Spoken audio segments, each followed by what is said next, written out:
Olá, seja bem-vindo, seja bem-vinda, que Jesus, nosso Mestre, nos abençoe. Iniciamos mais um Espiritismo e Educação pela web Rádio Estação da Luz, transmitindo ao vivo através do Facebook e do YouTube. Você pode mandar o seu alô, você pode participar, fazer uma pergunta, e nós estaremos aqui para lhe atender, né, para que possamos, todos nós, entendermos com a maior profundidade possível o tema da noite de hoje e também, claro, as suas consequências na aplicação nas nossas vidas. Espiritismo e educação tem como finalidade trabalhar a mensagem do Espiritismo, a mensagem da doutrina espírita, dentro do campo da educação, mas não apenas na escola, mas focando também o lar,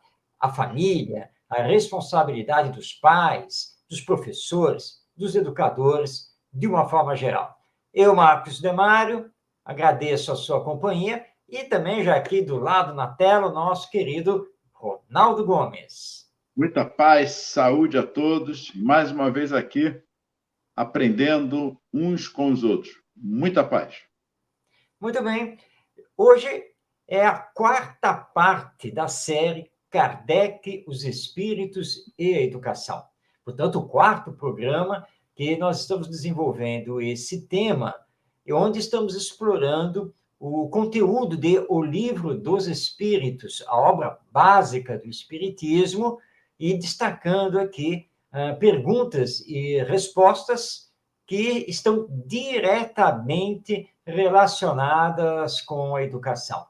Na semana passada, nós fizemos uma introdução à questão 685A do Livro dos Espíritos, que faz parte da sua terceira parte, o capítulo 3, que trata da lei do trabalho. E ficamos, então, hoje de explorarmos efetivamente o conteúdo dessa questão. Então, você que está aí nos acompanhando, Livro dos Espíritos nas mãos, pode abrir aí na questão 685A, porque o programa hoje estará com todo o seu bate-papo, toda a sua conversa em torno, né, girando em torno dessa questão.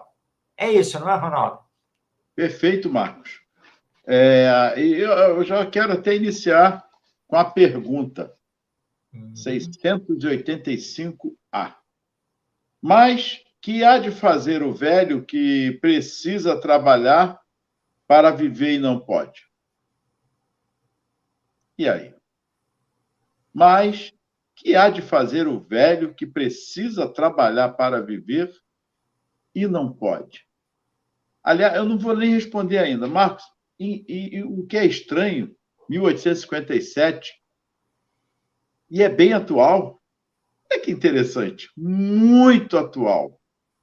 Pessoas que ainda precisam, já na sua idade, idoso, ainda trabalhando, e às vezes, como diz aqui, não pode, não deveria, mas ainda vive numa sociedade em que o obriga a trabalhar para o seu e para o do próximo, os seus sustentos. E aí, Marcos? É muito interessante. Nós estamos falando de 1857, 2023. Pois é, irmão. 166 anos já passaram, não é? Mas o problema que existia lá na metade do século XIX, não apenas na França, mas na Europa de uma forma geral, persiste. Melhorou muito, claro, em muitos países, inclusive nos países europeus, mas aqui no Brasil continua essa realidade de pessoas que avançam na sua idade e mesmo se aposentando, mesmo tendo o benefício do INSS, que é o nosso caso aqui no Brasil, mesmo assim precisam continuar a trabalhar. Mas nós temos aqueles casos de pessoas que já estão com a idade realmente mais avançada, ou pessoas que carregam já problemas de saúde e que impedem que continuem a trabalhar. E nós sabemos, né, Ronaldo, que muitas pessoas estão fora do sistema da Previdência Social. Né? E aí a pergunta de Kardec, que ele fez naquela época, que na época esse era um problema da França, era um problema de diversos países europeus, e é o problema, e é nosso problema, que nós precisamos fazer essa pergunta. Bem, olhando aqui para o nosso Brasil, com essa massa de idosos, de pessoas doentes, que não podem mais trabalhar, mas se parar de trabalhar não tem como se sustentar, e como você bem lembrou, sustentar os seus, porque muitas vezes a família depende desse idoso ou dessa idosa. Então, nós vamos para a pergunta aqui de Allan Kardec. Então, diante desse quadro, o que fazer? Por que isso está acontecendo e qual seria a solução para isso? Pois é, Marcos. Sabe por quê? Eu não quero chegar a ter a resposta ainda, porque nós já conversamos sobre, já nos debruçamos aqui em todos os temas sobre esse aspecto. Principalmente, eu vou voltar agora da geração futura. Na época, falava-se da geração futura, que somos nós. E aí continuamos hoje falando sobre a geração futura. Eu estou voltando a esse assunto porque é interessante. Porque Kardec e os espíritos falam na geração futura. Mas o que tem sido feito nesse aspecto sobre a educação, nessa preparação, nessa prevenção da geração futura? E vamos repetir. Já falamos aqui várias vezes e mais uma vez aqui. Como bom pedagogo, a gente está sempre repetindo, porque educação é isso, é repetir para que possamos memorizar e apreender, de fato, o que as lições vêm nos trazer. Marcos, essa geração do futuro está custando a chegar. Pois é, Ronaldo. Sabe que todo benefício social promovido pelas autoridades governamentais, todo benefício social é bem-vindo. Óbvio que nós jamais poderíamos ser contra, como é o caso aqui no Brasil da existência do famoso Bolsa Família e tantos outros programas sociais que nós temos a nível federal, também estadual e também em muitos benefícios. Nós não podemos ficar assistindo simplesmente as pessoas passarem fome, não terem o necessário para viverem com decência, com dignidade. Então, os benefícios sociais, eles são bem-vindos. Mas nós já percebemos que os benefícios sociais não atingem as causas desse problema social, não conseguem corrigir o problema social do desemprego, dos baixos salários, etc. Então, se os benefícios sociais conseguem emergencialmente dar uma condição mais digna de vida às pessoas que estão na pobreza e muitas delas na miséria, bom, não resolvem. Então, o que pode resolver? Bom, você já falou, a educação. Mas as gerações têm se sucedido, não é mesmo? 166 anos de espiritismo, então nós já tivemos algumas gerações, desde 1857, né, que já passaram, né, nasceram, cresceram e desencarnaram, já foram embora, e nós estamos aqui. E já reencarnaram também. Também, até já reencarnaram. Pois então, estamos falhando na educação. Não temos nenhuma dúvida quanto a isso, porque nós não temos conseguido formar, desenvolver essas novas gerações dentro do campo moral, dentro do campo da solidariedade, da fraternidade, da espiritualidade. Pelo contrário, porque nós estamos vendo nos grandes centros urbanos, principalmente porque nos grandes centros urbanos isso fica mais evidente, nós estamos vendo gerações se sucederem com pensamentos meramente materialistas, imediatistas, lutando por coisas materiais, por poder e assim por diante, e se deixando levar com muita facilidade pelos vícios de toda ordem. Daí a explosão que nós tivemos aqui no Brasil do consumo de drogas, do sensualismo com uma sexualidade toda aberta, mas esquecidos que tudo isso tem consequências. Mas alguém vai fazer o seguinte contraponto. O Brasil tem um dos maiores sistemas de ensino do mundo. E é verdade. O Ministério da Educação tem uma das maiores verbas do governo federal. Só a cidade do Rio de Janeiro, o município, tem mais de 1.500 escolas de ensino fundamental e de educação infantil. Bem, então, o problema não é falta de escolas.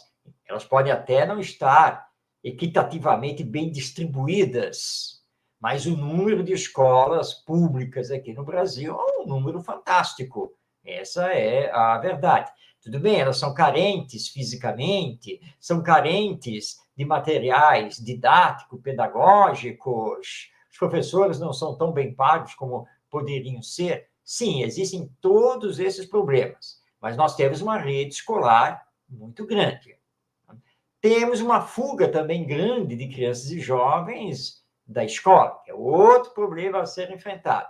Mas é fato que nós temos milhões de estudantes, milhões de alunos que estão matriculados nas escolas. Então, aí nós temos que nos perguntar o que a escola está fazendo na formação dessas novas gerações.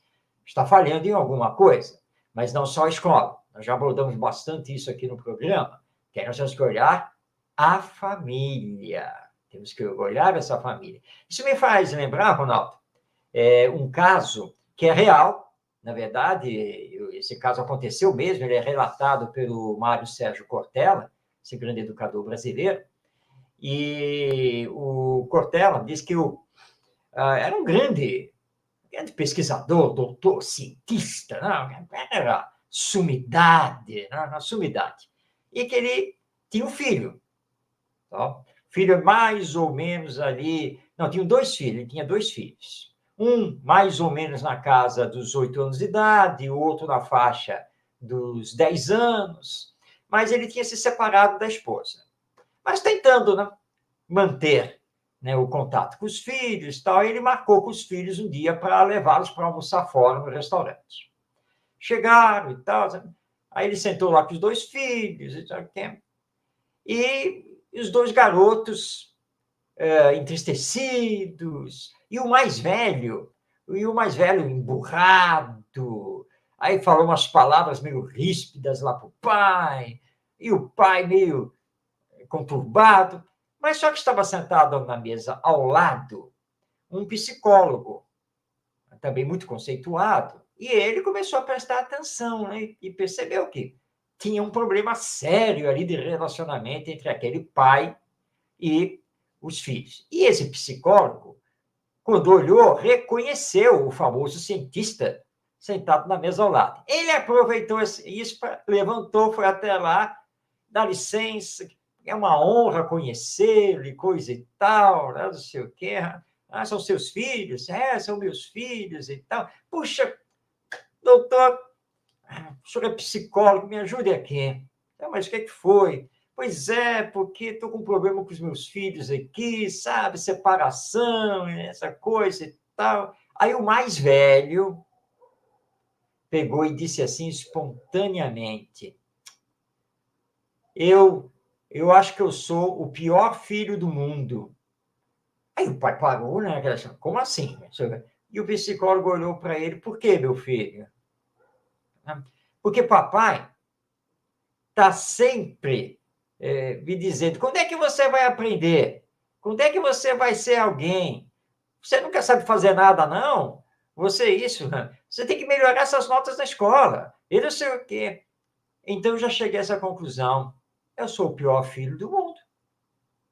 E o papai só me põe de castigo o tempo todo. Então, o Mário Sérgio Cortella conta essa história para lembrar que o problema não está só na escola. o problema não está apenas com os professores, o problema também está na família. Pais como esse, que, embora tentando fazer o relacionamento com os filhos, não consegue percebê-los, senti-los e ver o que precisa mudar em si mesmo para um melhor relacionamento, uma melhor educação e trabalhar os reais valores da vida. O que esse garoto vai fazer quando estiver crescido e o pai envelhecido? Ele não vai cuidar do pai. Dificilmente ele vai fazer isso. Muito dificilmente, porque ele não recebeu o amor. Quando ele não recebeu o amor, como que ele vai ter amor para dar ao pai agora idoso? Ele vai sentir uma dificuldade muito grande para fazer isso. Então, a educação no lar e a educação na escola precisam sofrer uma revisão, precisam sofrer uma transformação para que possamos trabalhar as questões da ética, da moral, da empatia, dos valores humanos e da nossa espiritualidade, porque não estamos aqui na Terra a passeio, não estamos assim simplesmente de passagem. Nós temos uma missão aqui a cumprir e a primeira delas é justamente aprendermos a nos amar e lembrando que somos almas imortais. Algumas questões podem ser levantadas, Marcos, com essa sua observação, e uma delas é assim: não é a perfeição familiar, longe disso, mas podemos aqui destacar alguns pontos importantes sobre esse aspecto, do que seria, ou do que será, ou o que deve ser, e o que tem, de fato, a família, com todas as suas falhas, as suas nuances, mas, objetivamente falando, pelo menos numa formação do caráter que se principia na família, todo esse processo de formação. Então, não é uma perfeição. Isso pode ficar claro para quem está aí nos assistindo.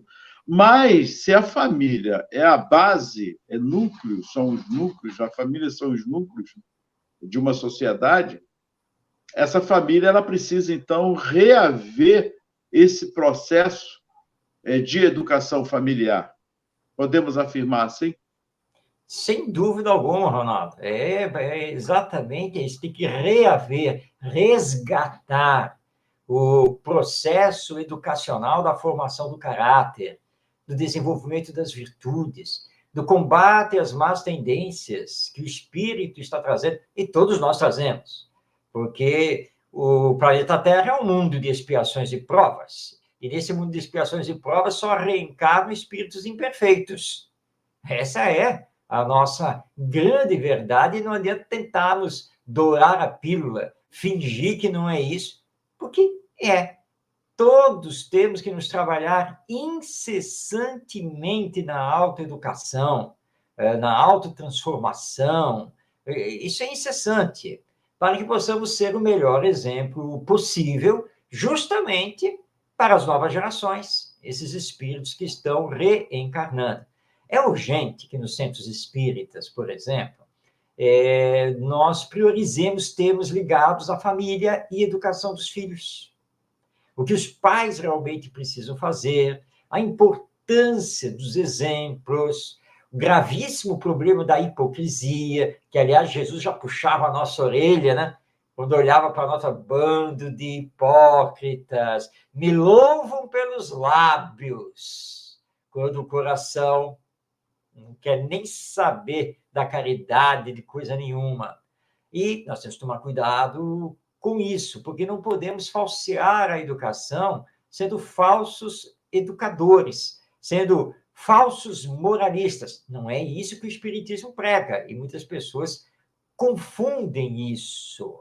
Na questão de hoje, inclusive, o Kardec vai deixar bem claro que seja a educação moral. Mas não resta dúvida, Ronaldo, temos que resgatar, sim, temos que revisar, sim, o papel da família na sociedade e a sua importância no campo da educação. Como diz Orlando Kinder, confundir educação com mimos. Isso é um estrago muito grande. Estamos, na verdade, mimando as nossas crianças e se perdendo nesse aspecto. E um deles é os limites. E daí de muitas problemáticas. Às vezes eu faço um discurso, converso com alguns e acham que eu sou contra psicólogos, psiquiatras, nada disso. Confundem. Não está se tratando disso. Eu sou contra que agora virou uma febre, tudo é medicação para as crianças. Vamos dar medicação. Está com TTH, TDE, menos educação. TDAHE não tem. Déficit de atenção, hiperatividade e educação. O E não entra em lugar nenhum. É impressionante, né? TDAH, TDA, TTADA-E. Não tem o E. Déficit de atenção e educação. Não tem. Então, é um debate. Aí acham que o Ronaldo, como profissional, como psicopedagogo, está sendo contra. Gente, não é isso. Eu sou contra as medicações. Será que são as medicações ou o tratamento de prevenção através da educação? Dos limites, de resgatarmos, justamente, de repararmos, de voltarmos para nós mesmos, porque a criança, queira ou não queira, ela se torna uma vítima diante desse contexto familiar, educacional, e também a escola acaba colocando a criança como vítima, porque se torna um jogo de empurra. Empurra daqui, empurra para ali, e a criança ping-pong, não é, Marcos? Como nós costumamos chamar. Eu gostaria que você abordasse um pouco sobre esse aspecto que nós estamos comentando. É aquela história, né, Ronaldo? Aí está lá a criança, você colocou muito bem. A criança que fica sendo jogada para lá e para cá e acaba se perdendo, obviamente. E é fácil nós verificarmos isso. Então, a criança que já está na escola, ok, tá? Mas os pais trabalham, então a criança fica com os avós maternos, né, depois da escola. Tá? Aí o avô chega para eles assim, ó, você precisa sempre respeitar os seus colegas, precisa saber, né, compartilhar as coisas com eles e tal, e nada de usar de violência. Mas, por essa circunstância ou outra, fim de semana, vai visitar os avós paternos.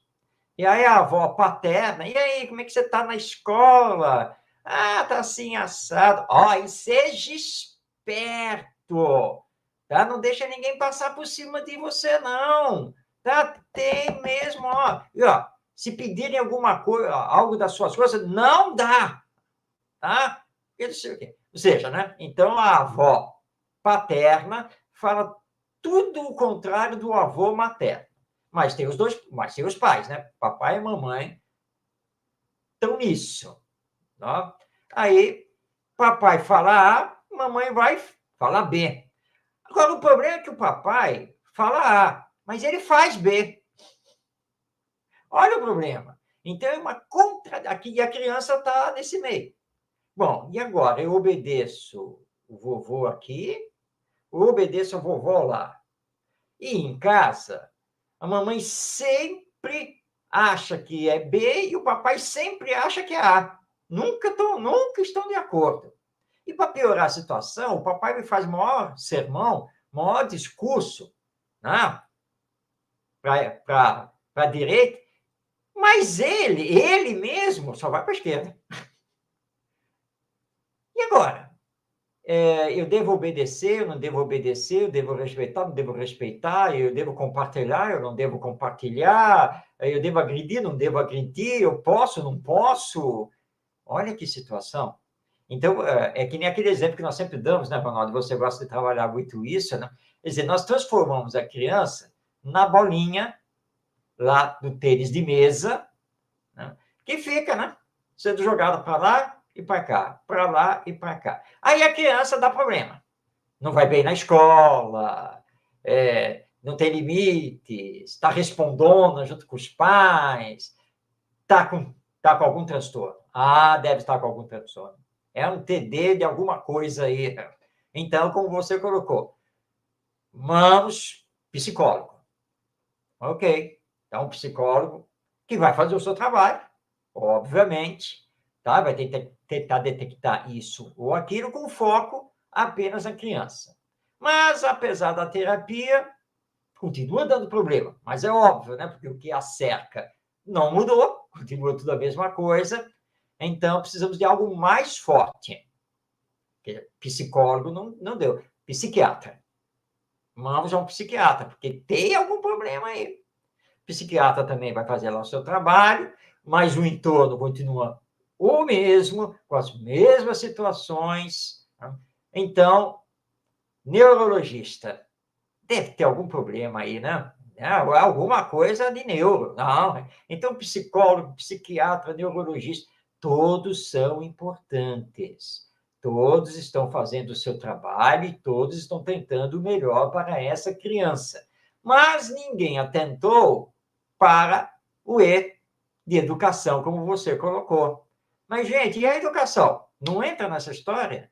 A educação não vai ser acionada, não vai se fazer a análise do contexto todo para se detectar que essa criança só está perdida e pedindo socorro porque ela simplesmente não sabe o que tem que fazer na vida, afinal de contas. E que, na verdade, o problema não é ela. O problema são os pais, os avós e, claro, nesse contexto entram os professores, porque muitas vezes na escola nós temos professores. E cá para nós, Ronaldo, com toda a sinceridade, né? Porque nós sempre falamos, né, da importância da recapacitação, requalificação. Né? Nós sempre falamos que é muito importante tudo isso, né, para os mestres, mas muitos. O problema não é nem de capacitação, nem de qualificação.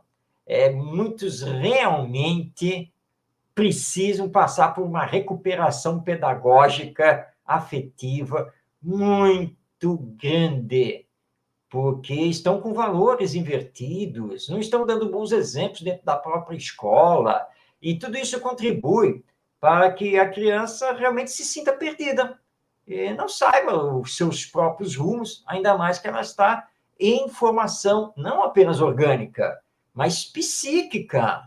Então, isso precisa ser levado em consideração. Precisa colocar o E aí, educação, tem que entrar. E quando entra o E, não entra, mas quando entra os psicólogos, você esqueceu um outro profissional que é o fonoaudiólogo, ainda tem esse aí. Poxa, mil desculpas. Mas olha só, e quando entra a educação, que o psicólogo e o psiquiatra, eu tenho certeza que muitos profissionais fazem isso, que detecta e fala, eu gostaria de ter uma reunião com os senhores. Comigo? Sim. Aí, Marcos, dá uma palhinha sobre isso. Mas não, sua esposa, o problema é o meu filho, não, minha filha. Não, eu sei, mas eu gostaria de ter uma palavrinha. Existem, no dizer de alguns educadores, grandes pedagogos, existem, dentro da raça humana, existem dois seres que não admitem serem avaliados: professores e pais. Esses daí não erram, nunca estão equivocados. Os outros é que estão com problema. No caso desses outros, são os alunos, são as crianças e os jovens. Esses precisam de tudo quanto é tratamento, medicação, enfim. Mas eu, educador, não, que isso. Tanto que quando, por exemplo, as autoridades públicas querem fazer qualquer tipo de avaliação sobre os profissionais da educação, isso dá quase como uma revolta. Né? Sim. Eu, professor, eu vou fazer uma prova, eu vou fazer para ser avaliado. Eu não tenho que ser avaliado, mas tem que ser. Os pais também, né? E olha, Ronaldo, é isso aí mesmo. Quantos profissionais de psicologia, de psiquiatria e assim por diante detectam? O problema não é a criança. Sim, a criança até está reagindo de uma forma não adequada, mas porque ela está sofrendo por causa dos seus educadores. E, realmente, o problema não é exatamente a criança. Então, pai, mãe, professor, precisamos conversar.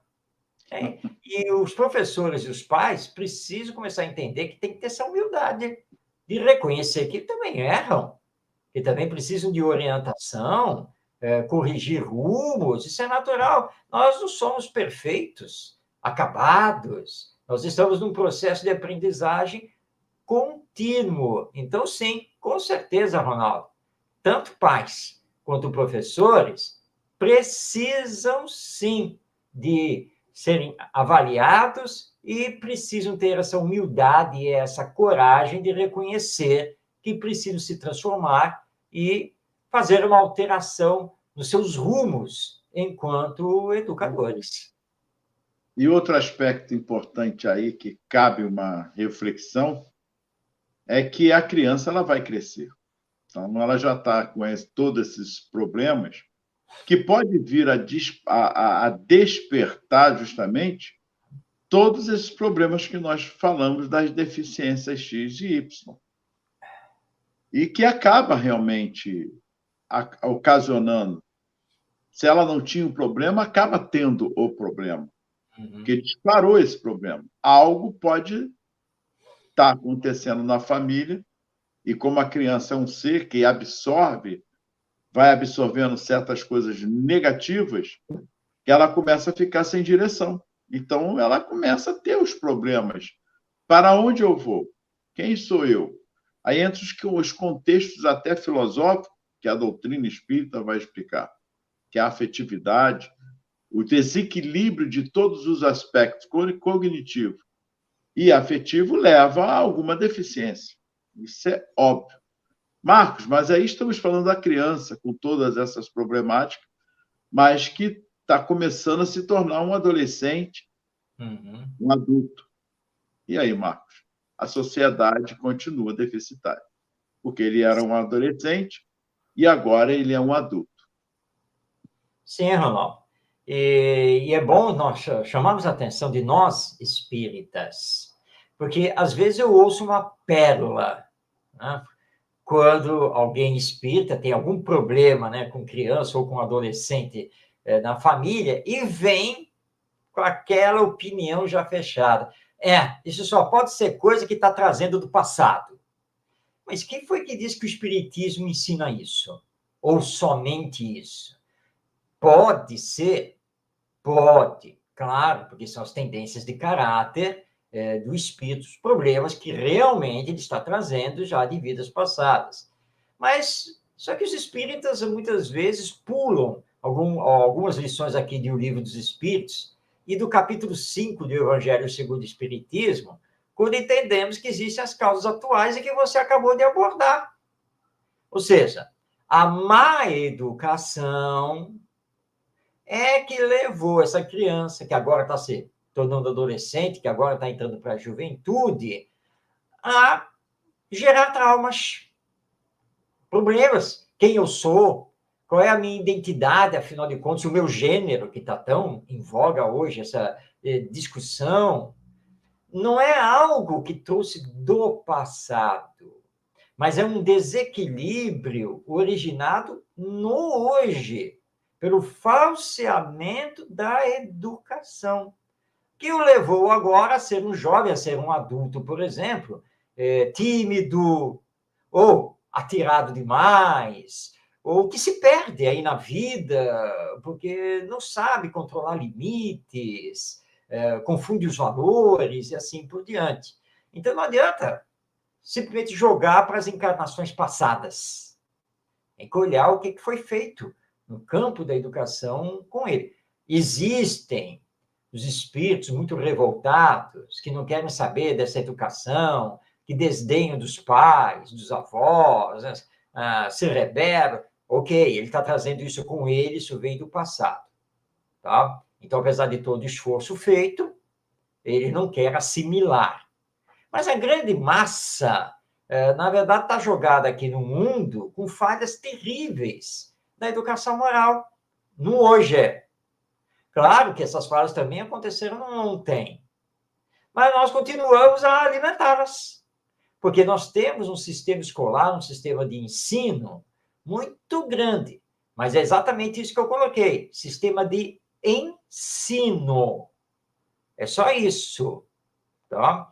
Porque educação não é simplesmente ensinar, é muito mais do que isso, né? É um processo de aprendizagem desse espírito imortal que tem consigo todas as forças divinas. Então, mais uma vez, nós precisamos parar para olhar o que estamos fazendo com a educação das novas gerações. Que educação estamos realmente promovendo com essas crianças e esses jovens?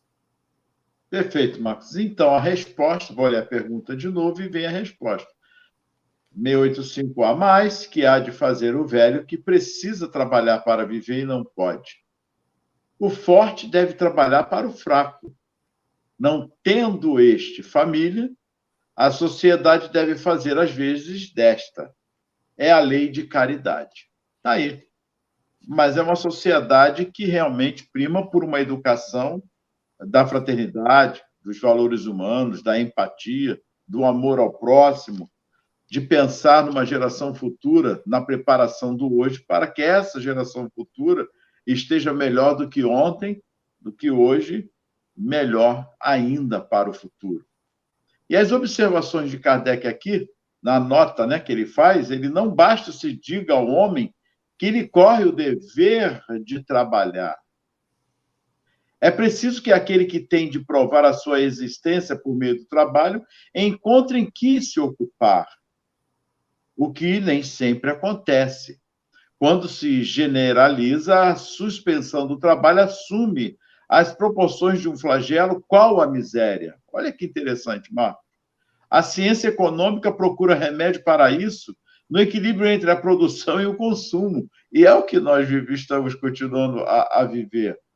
Mas esse equilíbrio dado seja possível estabelecer-se, sofrerá sempre intermitências, durante as quais não deixa o trabalhador de ter que viver. Há um elemento que se não costuma fazer pesar na balança e sem o qual a ciência econômica não passa de simples teoria. Esse elemento é a educação. Não a educação intelectual, mas a educação moral. Não nos referimos, porém, à educação moral pelos livros, e sim a que consiste na arte de formar os caracteres, a que incube hábitos, porquanto a educação é o conjunto dos hábitos adquiridos, considerando-se a aluvião de indivíduos que todos os dias são lançados na torrente da população,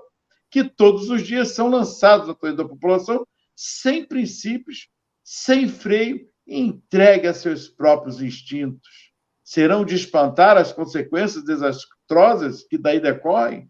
Marcos, nós estamos vivendo isso ainda. Quando essa arte for conhecida, compreendida e praticada, o homem terá no mundo hábitos de ordem e de previdência para consigo mesmo e para com os seus, de respeito a todo o que é respeitável. Hábitos que lhe permitirão atravessar menos penosamente os maus dias inevitáveis. A desordem e a imprevidência são duas chagas que só uma educação bem entendida pode curar.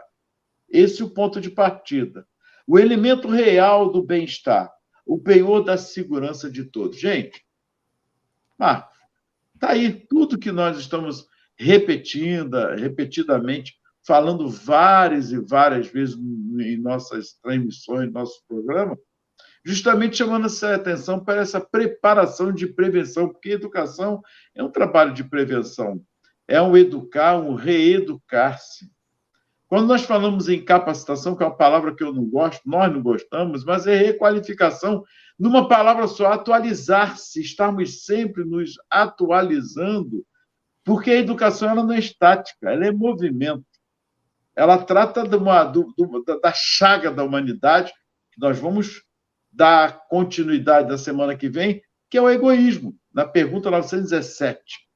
E aí nós vamos fechar esse trabalho de uma maneira mais salutar, de uma vez por todas, para compreendermos que só a educação do conhecimento, da cognição, não basta, como ele diz aqui.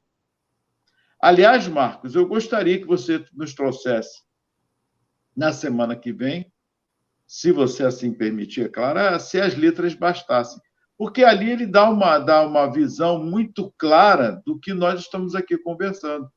Se as letras bastassem. Eu não vou, porque muitos não conhecem. E semana que vem, eu gostaria de iniciarmos até com essa missiva que você coloca ali, muito importante. Porque é isso. Está faltando justamente essa formação do caráter, não só apenas na família, mas a escola também ser a família, a escola e vice-versa, essa parceira nessa educação e reeducação de todos. Não é só da criança que está na escola, mas de todos nós, professores, educadores, porteiros, vigias, pais, mães, avós, que hoje nós ficamos refém e às vezes nós ficamos não tem mais jeito, Marcos. A educação não tem mais jeito. O sistema está falido. Tá, mas o que eu tenho feito para contribuir, ainda que seja um trabalho, Marcos, de formiguinha, mas é um trabalho que lá na frente, como diziam alguns filósofos, né, uma andorinha só não faz verão, mas muitas no fio balança. Então, é um trabalho árduo, porém profícuo, porque na frente, como ele diz aqui, se trabalharmos de fato essa educação, estaremos, sim, melhorando em muito as gerações de hoje na preparação do futuro. No sistema econômico, quando uma empresa vai mal, ela tem o recurso, né, que ela pode acionar de solicitar na justiça a recuperação, né, sua recuperação judicial, econômica, e ela pode reverter com o tempo esse processo e voltar a ser aquela empresa normal que era antes da crise.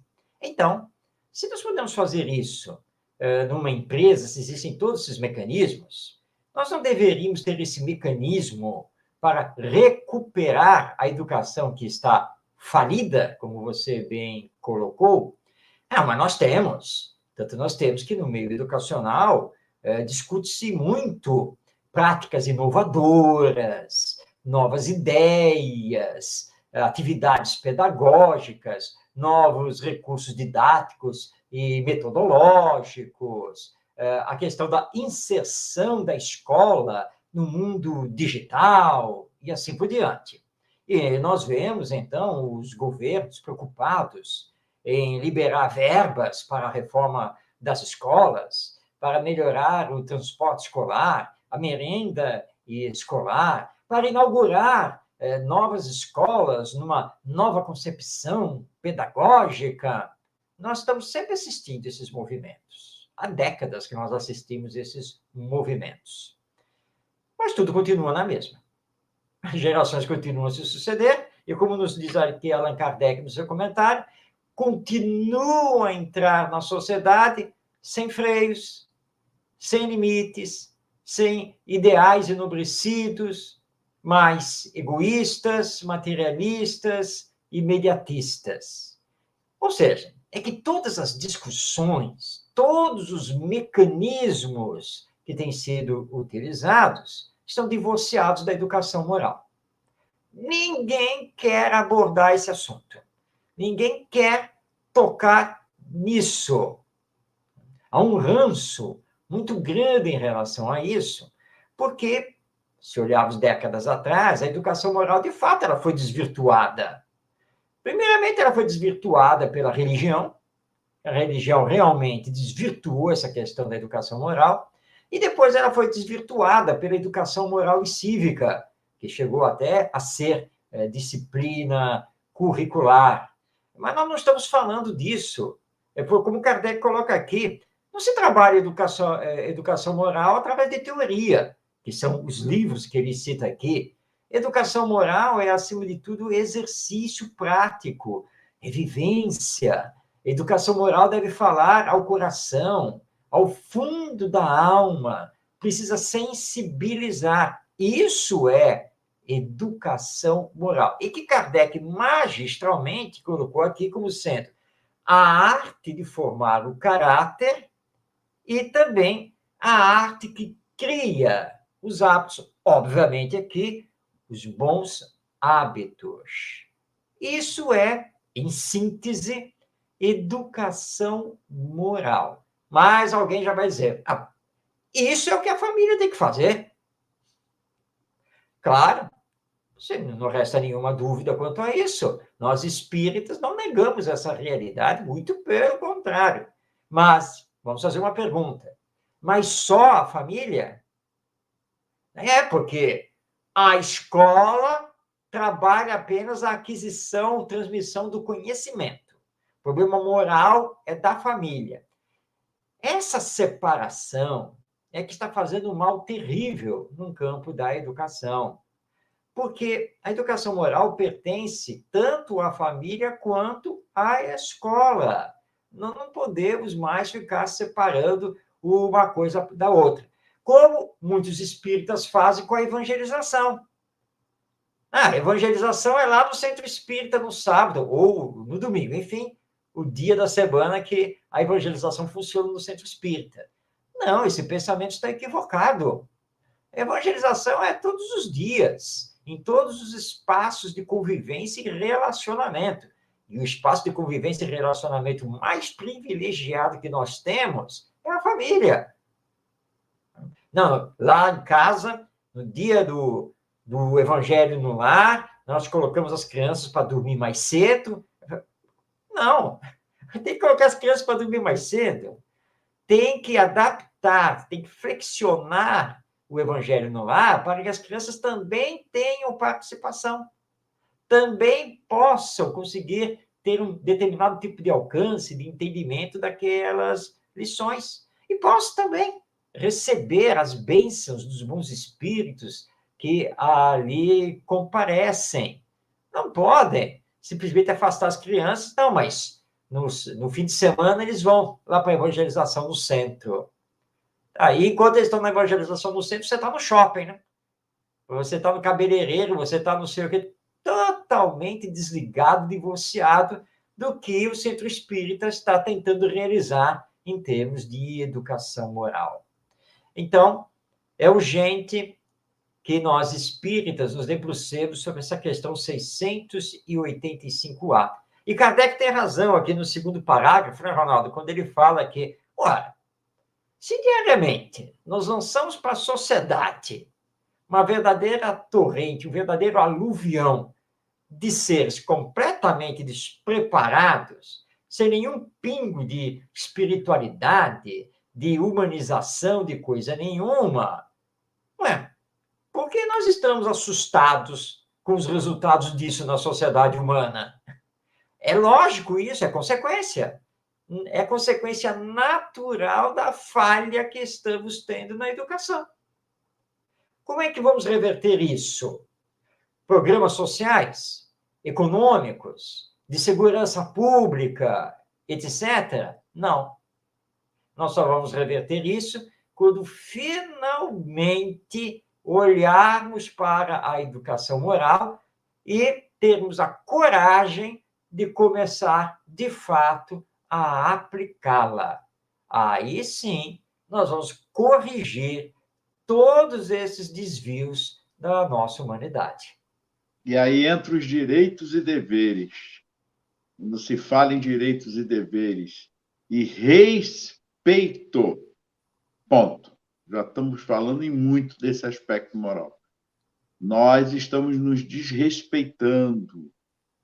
Eu posso discordar, não aceitar quem é o Marcos e vice-versa, mas o respeito deve ser mútuo. Nós não estamos fazendo isso. Por nada nós estamos nos digladiando ou, quando não, nos matando uns aos outros. E é isso que Jesus veio trazer para nós nesse aspecto moral, dizendo que o que ele fez, o que ele faz, vós sois deuses, nós também podemos fazer. Mas o que mais nós fazemos é deixar o sentimento de egoísmo, de ambições, sem saber a razão, não importa, desde que eu seja o beneficiado e os meus. Esse é o egoísmo sutil que visa tão somente o hoje, o imediatismo, sem se preocupar com a geração futura. Porque quando, de fato, nos preocupamos com hoje, com os nossos, com todos que estão no mesmo caminho, na mesma jornada, e, como dizia Jesus e nos deixou esse legado, do amai-vos, quando, de fato, aprendermos o que é amar é simples, não tem dificuldade nenhuma. Repetimos. Uma delas é o respeito que devemos ter. Porque quando a mulher que vai ser apedrejada chega a Jesus, ele dá um exemplo ali de que nós devemos olharmos uns aos outros. Atire a primeira pedra àquele que estiver sem pecado. Isso é um processo de educação moral e interior, para que cada um de nós possamos nos verificarmos e ver as nossas ações e as nossas próprias transformações. Porque o aspecto moral que tem de ética é esse, é se transformar. E o que mais nós fazemos de errado é tentar transformar o outro, mudar o outro, esquecendo que a transformação é íntima e pessoal. Muita paz, que Jesus nos abençoe. Semana que vem promete. Muita paz. Marcos Tavares, gratidão. Ronaldo, meu grande abraço a você, que possamos estar aqui juntos na próxima semana para a quinta parte deste tema, Kardec, os Espíritos e Educação, quando então vamos abordar a questão 917 de O Livro dos Espíritos. Vamos trazer, assim, o texto Se as Letras Bastassem, que é um texto que nós produzimos a partir de uma fala do nosso querido benfeitor espiritual Emmanuel. Mas tudo isso é para a semana que vem.